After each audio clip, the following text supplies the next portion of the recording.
So nice to talk to everybody, and thanks to Alpha for the DevCon this year, especially to Dave and Sarah. Amazing job. I'm going to be showing you OnTimeCare from Patient Innovations. So Patient Innovations contacted us to ask us to help us to do a sort of a second version of OnTimeCare to get it ready for sale. So that's what we've been working on the last year or so. And OnTimeCare is a system that Patient Innovations are selling into medical practices, hospitals, doctors, surgeries, as a sort of companion product to the record keeping system that a medical center would have. So if you imagine a medical practice would have a system for recording patient details and your symptoms and the drugs that you've been taking, I mean that's obviously in a medical sense, then this product sits alongside that and has a whole raft of features, really cool features, which improve the service that the doctor and the practice gives to their patients.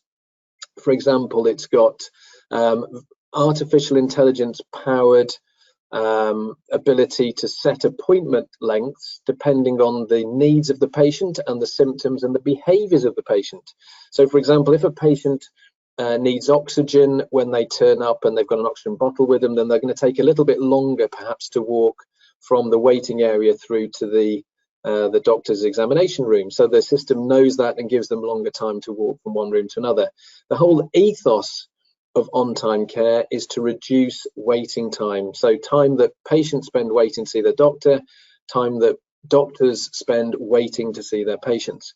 So it's a win for the patients, it's a win for the surgeries, for the medical practices, and it's a really cool piece of software. It's also got messaging features in. It's got a feature where it can use Bluetooth badges that the patients wear to track them around the building, as well as the location of the doctors and the location of equipment. It's been great fun to build. We've really enjoyed working with Patient Innovations, and that hopefully gives you an idea of the scope. I've only got one slide, by the way. You'll be glad it's not sort of death by PowerPoint today, but I just wanted to summarize a few things before we get into the demo. So it's a rewrite, it's a rebuild. So there was a version 1 already. Version 2, we started from scratch with the look and feel of the application, but we to turn it into something that would be really attractive to this market. And we've got there. We've got our first sales now in the US, and we're hopefully going to start selling it in the UK. And Patient Innovations have also struck a distribution agreement now with a big organization in the US. So hopefully this is going to be really good for Patient Innovations going forward. I've put there a note. Does it look like an Alpha system? Well, we love Alpha. We at Start Software, we've been using Alpha for nearly 10 years now. It was 2011 that I first met Selwyn and Richard, and we decided to switch our company over to develop almost entirely in Alpha Anywhere. And we sort of really enjoy building systems that don't necessarily look like an Alpha built system. So we really enjoy, for years we used to take the grid component and try and turn it into something that didn't look like grids and have fun with that. And then the last few years we've been doing the same with the list control in particular. And I don't know, see what you think, but we don't think this looks like a typical Alpha built system, but hey, you make a decision when you have a look at it in a minute. It's not in the British sort of mentality to boast or brag or to be pleased with things. You know, we're all very self-effacing over here, as you know. It's probably true, as you know. But actually, I'm so proud of my team and what this product looks like. I think this is probably the best looking system we've ever built. And I'm old, so I've been building software a long time, and I think this is one of the best looking systems that I've been involved with. Josh takes a lot of credit for this. Josh is one of our team, as does Tom and Ferry and Dan and Jack. We've all had a hand in the product, but I think it is one of the best looking systems we've built, and that's really helping Patient Innovations when they come to sell the product, because it is quite eye-catching. Again, you make your own decision when you take a look. A quick word about multi-tenancy. I know there was a presentation on that. I think it was on day one. Day was it? I think it was about how to build That's right. Yeah, multi-tenanted systems. So systems where you have an application which supports lots of different clients, lots of different users, but sharing one database essentially. but the database is internally divided by client. Well, this is sort of like that. So typically that is exactly how we build a system. This one is slightly different. We have one SQL Server control database, which has all of the control information about all of the clients in Patient Innovations OnTimeCare. But each individual medical practice or hospital has their own SQL database, and it automatically makes that connection when they log in. The reason for that is, as you'd imagine, in healthcare, security is everything. So some clients want their database on premise, so on a server that they've got within their own organization. Some clients are happy for the database to be in the cloud, but they have special security restrictions. Some customers need the database to be in a particular country. So because of that, we separated the databases out. Now, it's all completely invisible to the user when they sign up. It creates the database behind the scenes, links them through to it automatically when they log in. So it's multi-tenant sort of. It is sort of an interesting mix. It's hosted on Alpha Cloud. Now, we've got a big thank you here to Kurt, because he's been incredibly helpful and supportive. And if you've not, I know there's been several presentations about Alpha Cloud. Alpha Cloud is just awesome. If you've not got into it yourself, we absolutely recommend you do. It is simply awesome. The level of control you have, the level of sophistication there is, the reliability, the robustness.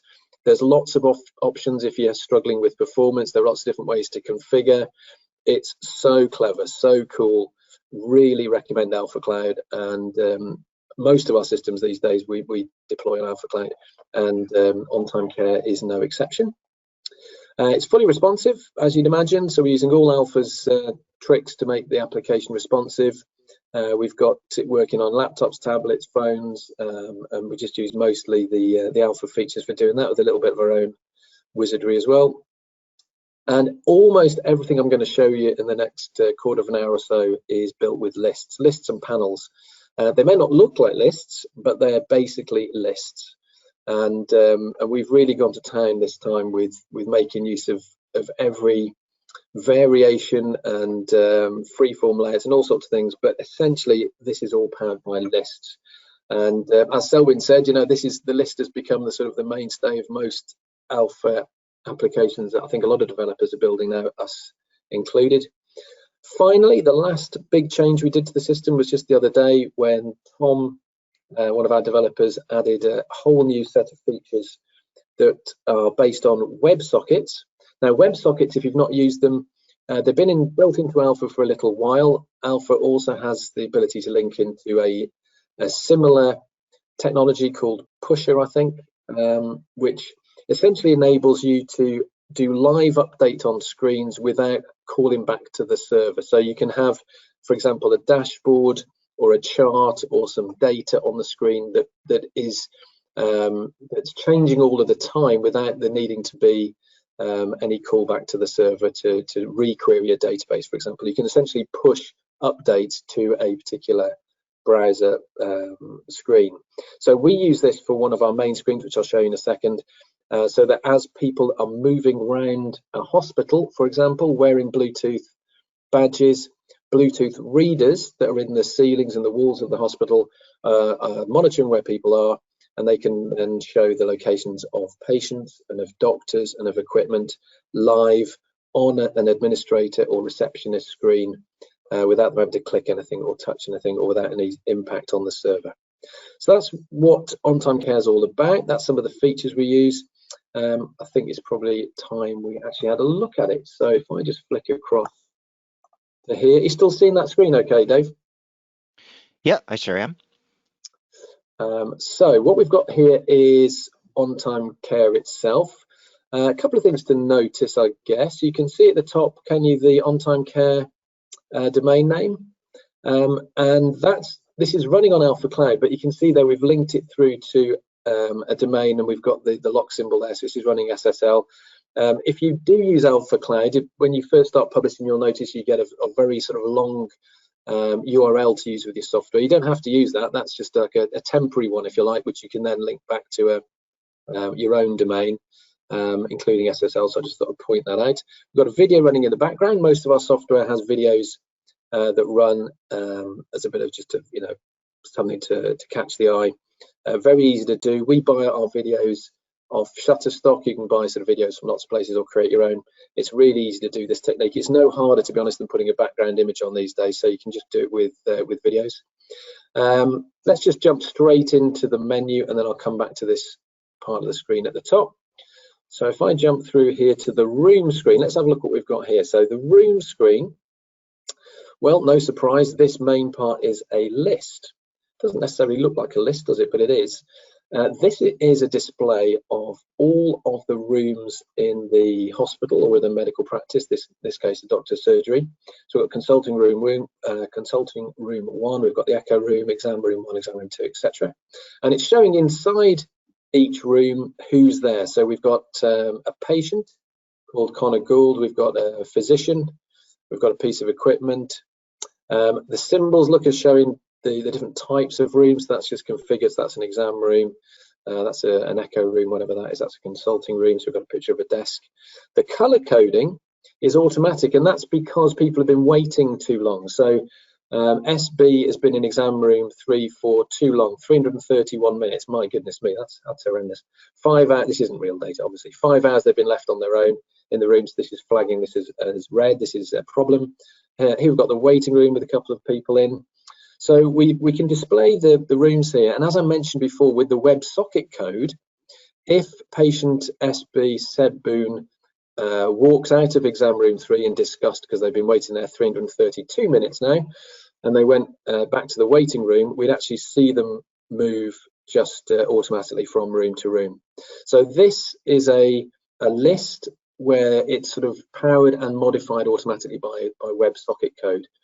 Which is a very nice feature. If I just move my control panel a minute. If I just move that out of the way. So what we've got here on the right hand side, can you see that, Dave? Okay, we've got a notification panel that's popped up. Yeah, I sure can.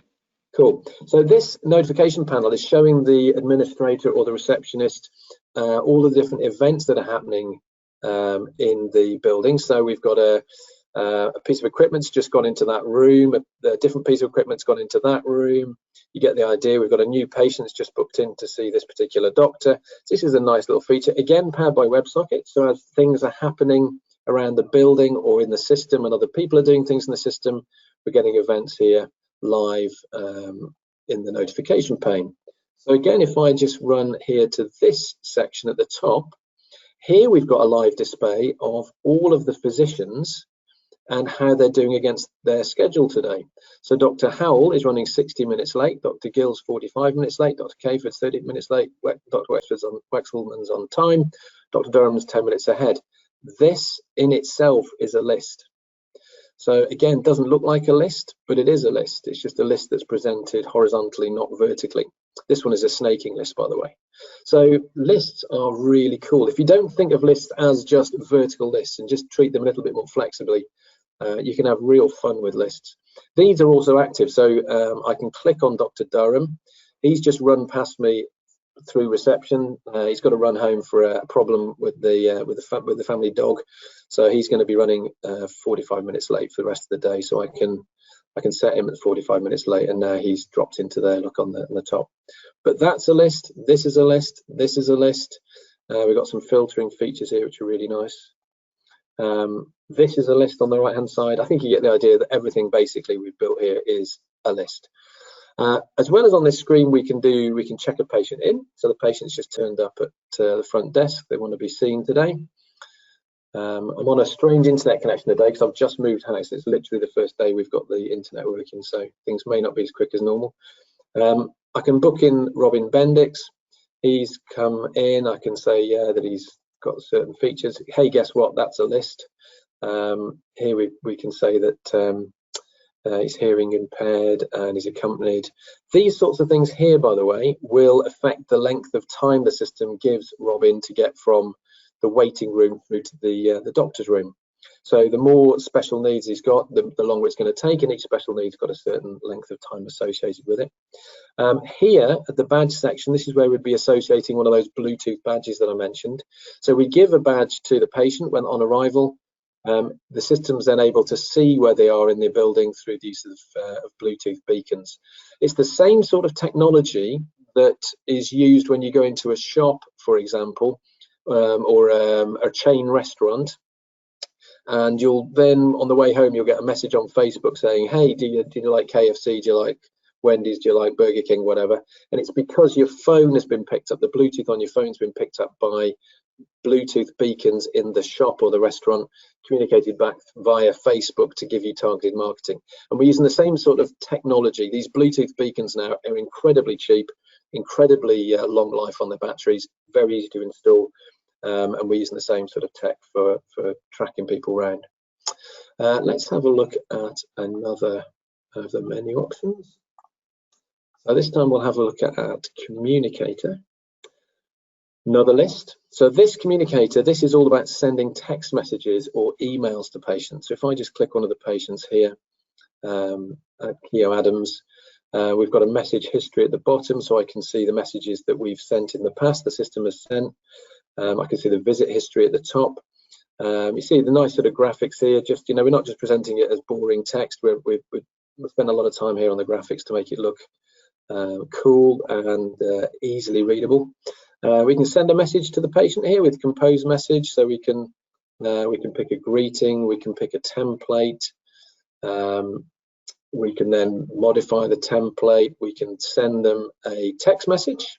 Now we're using a variety of different text message services. Obviously Alpha's got Twilio built in as an option. We're using Twilio as one of the options that we provide people. There are other services that we've hooked into. We can send a voice message. This actually reads the text message to the patient. It calls them and then reads it out. Again, that's not difficult to do these days. Lots of services around where they've got APIs where you can hook into that, so you can actually call somebody and automatically read a message to them, or you can send them an email.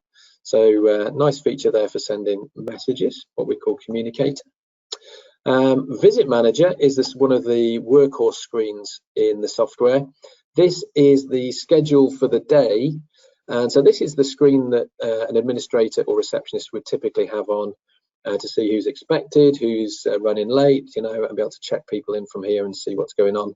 At a glance, you can see enough about the patient, about why they've come in, a bit of detail about the patient, who they've come to see, and you can see we're also showing here how late or how early the doctors are at this point. Now, what's cool about this screen, if you look at the moment, we've got 8 o'clock, 9 o'clock, 10 o'clock, so it's breaking it into hour-long sessions. This, by the way, is a list. It's a grouped list. If I bring down the filter, we can do instant filtering here. So I'm now only looking from 12 o'clock through to 8 p.m. Or I could say I want to group by 30 minutes, not by 60 minutes. And look at that, it's instant. That's so cool. It's an enormous database behind here, but all of this is instant because it's doing client side. So this is you making use of the client side filtering, grouping, sorting, filtering in Alpha for lists. It's so fast, it's so easy, and it just looks great, as you can see. So we've used some of the newer features in lists available here, and that's a really nice screen. Let's just run through now to a schedule screen. We're really excited about the new calendar view of a list, but we're not actually using it yet in here because it's still a little bit undercooked. You know, it's almost ready but not quite, so we haven't used it in this, which is a production system. We've actually plugged in a JavaScript calendar that we've used in other systems here. We do use web to cal extensively in some of our applications, but we needed a responsive JavaScript based calendar, so we've used a third-party calendar here. But if when the list calendar view is ready, we'll almost certainly swap it out. So you can look at a month view, week view, day view. You can do list view. You can sort and select by different features here on the left-hand side, so particular patients or particular physicians, for example. Works quite nicely. This is where you can do drag and drop scheduling, so you can actually create appointments in here, or you can just view appointments that have been booked in the main sort of record keeping system. All the appointments that are scheduled in will automatically confirm back to the patients in a text message with a link so they can vary the appointment, and the system has a companion patient app or portal which they can use on the smartphone to to look at appointments and contact their physicians.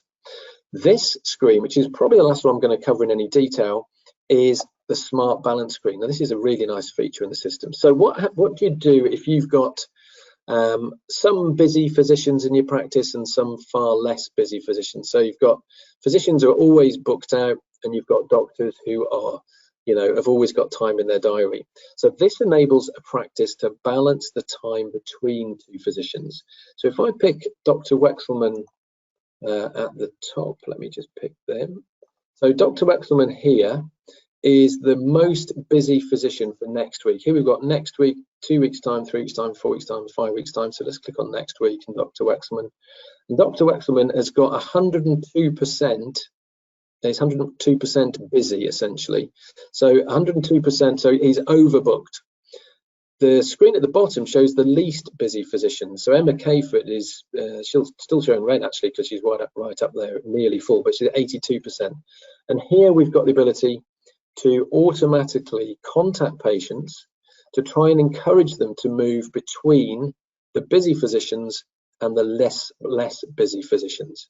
And it can do it by all sorts of criteria. So same day of week, for example, we'll contact people and say, if Emma Cayford's got a slot free on a Friday and the patient's got has actually booked in on a Friday, it'll try and bring forward that patient's appointment. So it's a means of trying to balance the two diaries out. Now this at the moment is like a semi-manual system, but we're trying to make it fully automatic. So overnight patients will be texted with availability if it would help to balance the diaries of the two physicians. So that's a whistle-stop tour of OnTimeCare. There's so much more I could show you, but I just really wanted to give you a flavour of the application. These are all sort of setup screens, which are a little bit more traditional in style. But I wanted to show you the sort of the key screens in the application: the room screen, the communicator screen, the visit manager screen, and try and show you really that it may be that you look at this and think, well, that doesn't necessarily look like it's been built in alpha. It looks a bit different. It looks a bit, it's highly graphical, as you can see, very interactive, and not necessarily something you'd associate with a traditional database or alpha database web system. Just to wrap up, I'll just let you know where you can get a little bit more information. So there is we've got a YouTube channel which has got all sorts of videos in to show you how the application works. If you go on YouTube, look for OnTimeCare, you'll find it, or there's a bit.ly link which is OnTimeCare_YouTube, and that takes you through to all of these. You can see a lot of the features that we've got, which are far too many to show off today, but a lot of the features we've built into OnTimeCare. If you ever want to know how we've done it, how we've built them, if you just want any advice, any tips, no problem at all, just get in touch. Email address is on the front slide back there. Just drop me an email or get in touch via LinkedIn or Facebook or whatever you want to get in touch by, and we're happy to share any tips that we've got. There you go, Dave, was that okay? That was more than okay, man. That was amazing. And wow, we got a lot of compliments here in the questions window, but no actual questions. If you do have questions, though, for Robin, go ahead and type them into the questions window of the GoToWebinar control panel. I'll give you a minute or two, and then we're going to let Robin get on with his weekend. So, so we've got one here. What are you using for SMS in this case? Are you using Twilio or something else? Yeah, we're using two actually. So we've used one of the things we always built into our applications is a repository. So we use Alpha's repository idea. If you're not familiar with that, it's a means of having system settings shared across the application. So what we've done with that is that we've built in a number of different SMS providers, and it's just a system setting for each client to determine which they use. The two that we're predominantly using are one called Scoop and Twilio. Twilio is super easy with Alpha because it's Alpha has the ability to talk to Twilio built in, but there are lots of SMS providers around now, including Amazon have got one. So it's nice and easy to build in, and a really cool feature. People like getting texts. It's a nice, simple means of communication. So someone is curious, how many developers do you have on your team? Altogether, we probably have 6 or 7 full-time Alpha developers, majority of which are in the UK.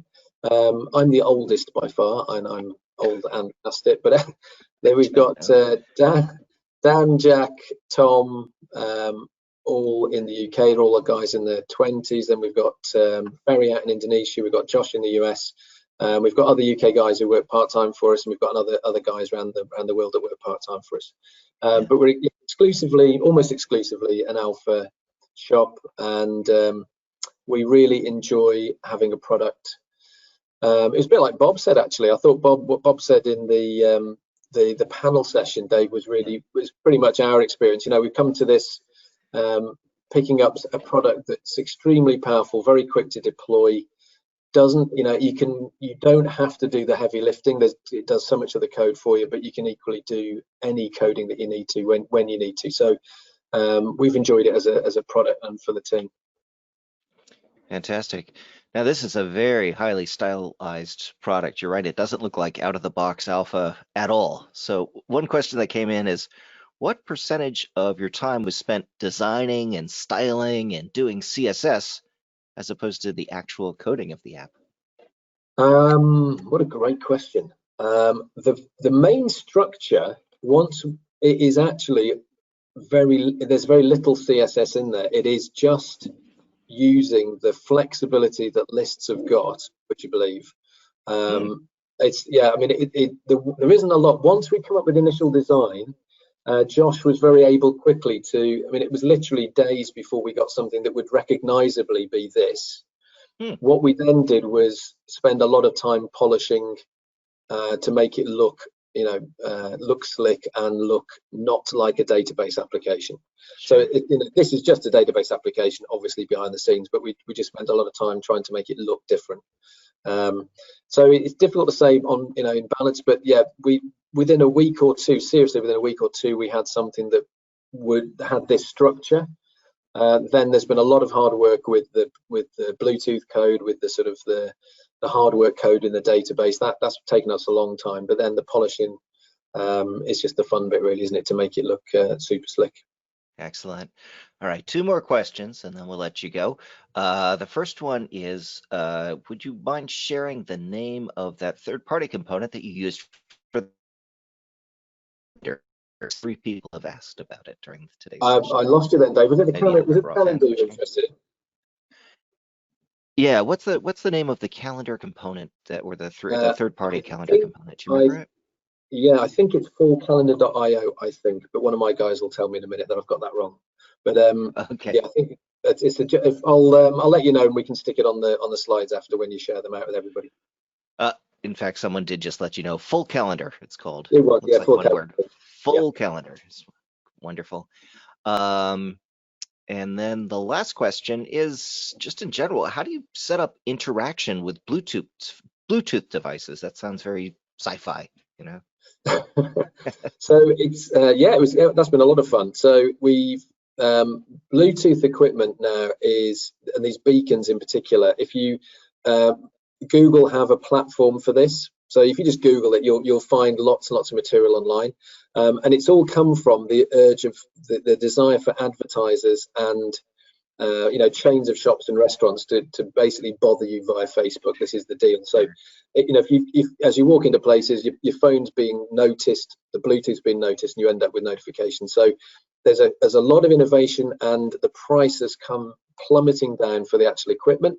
It's super easy to install. Patient Innovations have got a relationship with a company in the US who provide the equipment, and essentially what they do is they provide a gateway. So the data is collected at a gateway. We interface to that gateway using some of Alpha's features, and that interface allows us to know where a particular badge is at a particular time. So it's basically making use of Alpha's API type features to call an API and to be called by another product. And Alpha's very strong at that, of course. Links to other systems is one of its big strengths. Great, that's awesome.